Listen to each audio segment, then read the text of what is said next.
आणखी एक breaking news आहे। मराठा सर्वेक्षणामध्ये टाळाटाळ केल्यास निलंबन करण्याचा इशारा छत्रपती संभाजीनगर पालिकेने दिलाय। मागासलेपण तपासण्यासाठी सर्वेक्षण सुरू आहे। राज्यामध्ये मराठा समाजाचं सामाजिक आणि शैक्षणिक मागासलेपण तपासण्यासाठी सर्वेक्षणाची जबाबदारी शिक्षकांना देण्यात आली आहे। सर्वेक्षणाच्या कामामध्ये हलगर्जीपणा किंवा गैरहजर राहिल्यास कारणे दाखवा नोटीस बजावून संबंधित शिक्षकावर निलंबनाची कारवाई केली जाईल असा इशारा छत्रपती संभाजीनगर महापालिकेने दिलाय। संभाजीनगरमध्ये वॉर्ड निहाय सर्वेक्षणासाठी शहरातील 1700 पेक्षा जास्त शिक्षक नेमलेले आहेत आणि पहिल्याच दिवशी 14 तर 24 जानेवारीला 8 ते 10 शिक्षक गैरहजर होते अशी माहिती समोर आली आणि त्याच पार्श्वभूमीवर पालिकेने हा इशारा दिलाय।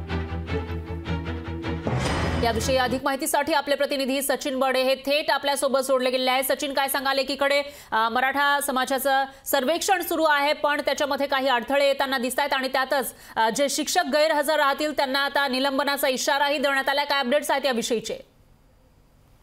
जी मराठा आरक्षणासंदर्भामध्ये सर्वेक्षणाच्या कामाला वेग मिळालेला आहे आणि सर्वेक्षणासाठी शिक्षकांची नियुक्ती देखील करण्यात आलेली आहे। मात्र बरेच शिक्षक असे आहेत जे सर्वेक्षण करण्यासाठी जात नाहीयेत, तर त्यांच्यावर कारवाईचा बडगा जो आहे तो महानगरपालिकेने उगारलेला आहे। जे सर्वेक्षण करणार नाहीत त्यांच्यावर निलंबनाची कारवाई जी आहे ती करण्यात येणार आहे।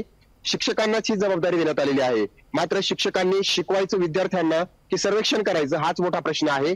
त्यामुळे हे जे काही विद्यार्थी आहेत ते विद्यार्थ्यांचं कुठेतरी नुकसान होत आहे। त्यामुळे आम्ही सर्वेक्षण करणार नाहीत असा देखील काही शिक्षक जे आहे ती भूमिका घेत आहेत आणि शिक्षकांचं मत असं आहे की आम्ही जाणार नाहीयेत। मात्र जे शिक्षक जाणार नाहीयेत त्यांच्यावर निलंबनाची कारवाई होणार आहे आणि प्रामुख्याने जर पाहिलं गेलं तर बहुतांश शिक्षकांनी सर्वेक्षणाला नकार दिलाय। मात्र जे जाणार नाहीत त्यांच्यावर कारवाई होणार आहे आणि सर्वेक्षणाला देखील दुसरीकडे वेग आलेला आहे। फराजी, निश्चितच सचिन, धन्यवाद तुम्ही दिलेल्या या सविस्तर माहितीसाठी। लोकशाही मराठी ऐका, पहा, जागरूक रहा।